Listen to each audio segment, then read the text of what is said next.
Lembrem-se dos seus líderes. Com essa lição, o apóstolo Paulo, em Hebreus, nos faz meditar sobre a liderança, aquele Jesus que andava com os pescadores, um homem simples, mas que deixou tão preciosas mensagens de liderança. Assim também Paulo, em Hebreus capítulo 13, do verso 7 até o verso 17, nos traz a seguinte mensagem: lembrem-se dos seus líderes que lhes falaram a palavra de Deus. Os líderes que falam a palavra de Deus, não a palavra distorcida de homens, é desses que devemos lembrar. Observem bem o resultado da vida que tiveram e imitem a sua fé.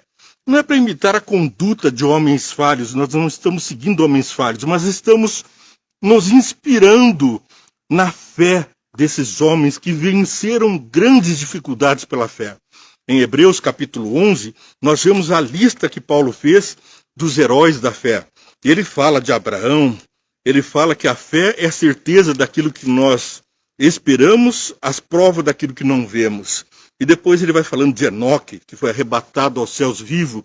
Ele vai, por causa da fé, ele vai dando o exemplo de um por um de Abraão, que foi o pai da fé, e vai dando a lista. Convido vocês a lerem, lá está Isaac, está Moisés, Abraão, todos os homens heróis da fé e tantos outros que ele mesmo disse que é impossível lembrar de todos. Pois bem, você também deve estar na lista dos heróis da fé quando copia a fé de Jesus, a fé em Jesus. Primeiro você tem a fé em Jesus, depois você tem a fé de Jesus, a fé que ele tinha no Pai, nas profecias, na palavra de Deus, que orientava e norteava a sua conduta.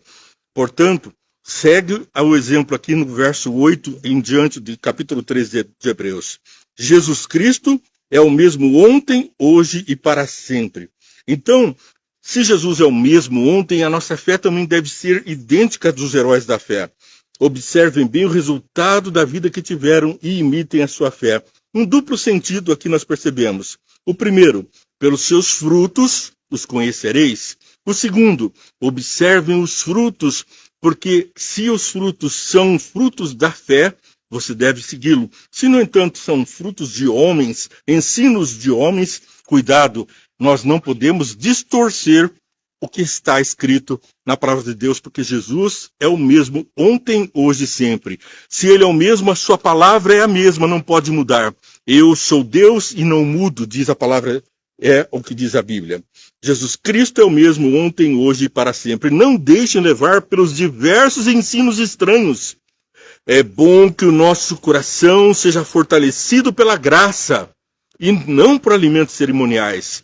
Muitas pessoas pensam que são por cerimônias, por sacrifícios, por ritos, por ajoelharem-se, por fazer caminhadas, longas peregrinações, por judiarem do corpo com cilício, com açoites, com penitências, com expurgos do pecado. Mas foi Jesus que, pela graça, nos alcançou. Foi ele quem sofreu todo o sacrifício. É nele que o açoite, o azorre, fazia a vez do cilício, torturando-o. É ele que os coroas de espinhos lhe arrancava sangue da testa. Ele já padeceu e nós estamos na graça. Mas na graça para quê? Senão para imitar os homens da fé.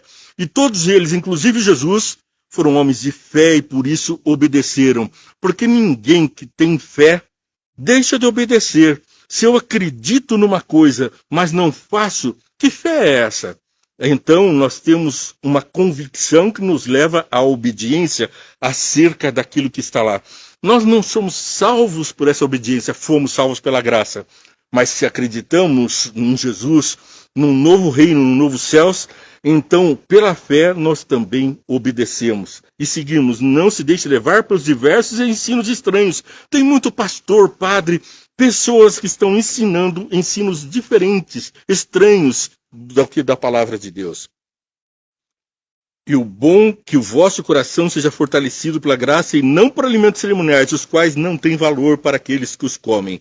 Nós temos um altar do qual não tem direito de comer os que ministram no tabernáculo. Esse altar é o nosso Jesus, é o sacrifício, é a nossa vida colocada aos pés do nosso Senhor. O sumo sacerdote leva sangue de animais até o santo dos santos como oferta pelo pecado, mas os corpos dos animais são queimados fora do acampamento. Assim, Jesus também sofreu fora das portas da cidade para santificar. Então, para que Jesus morreu?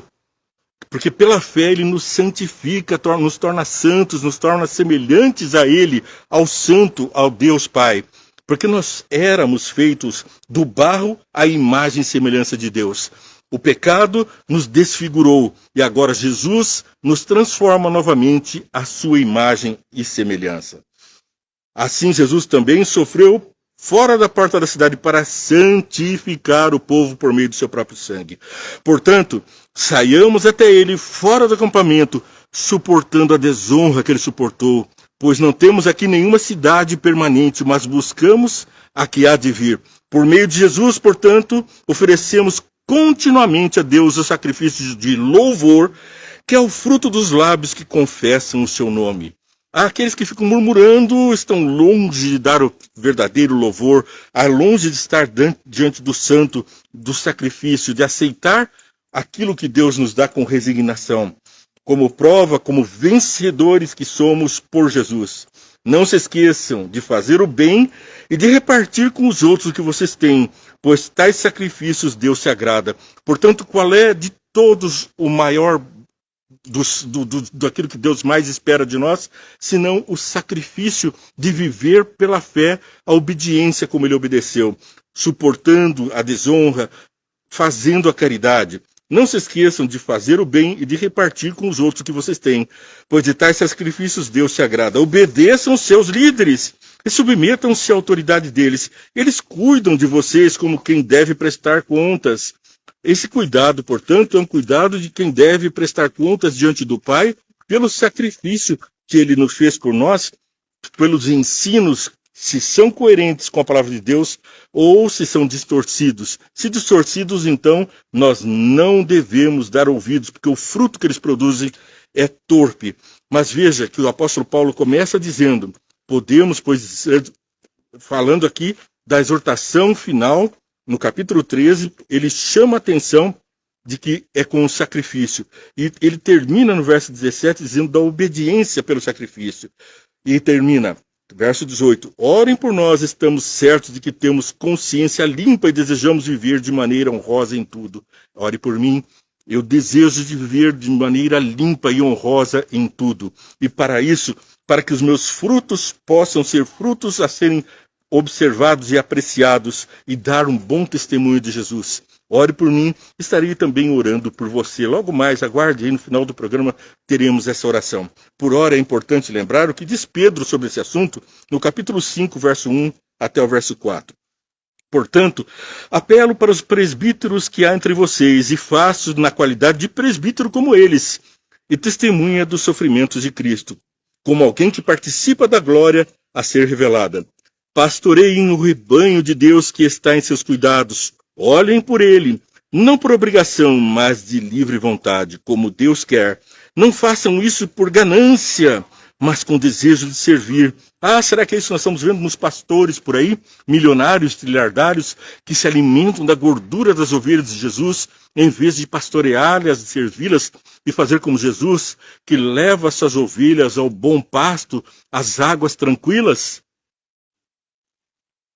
Não hajam como dominadores dos que lhes foram confiados, mas como exemplos para o rebanho. Tem gente que gosta de mandar, não faça isso, não faça aquilo. São fariseus. E Jesus disse, estão prontos a tirar o pozinho que está no olho dos outros. Tira, no entanto, a trave, um galho inteiro que está dentro do teu olho. Foi o que Jesus disse para esses pastores que ficam pregando que os outros devem fazer.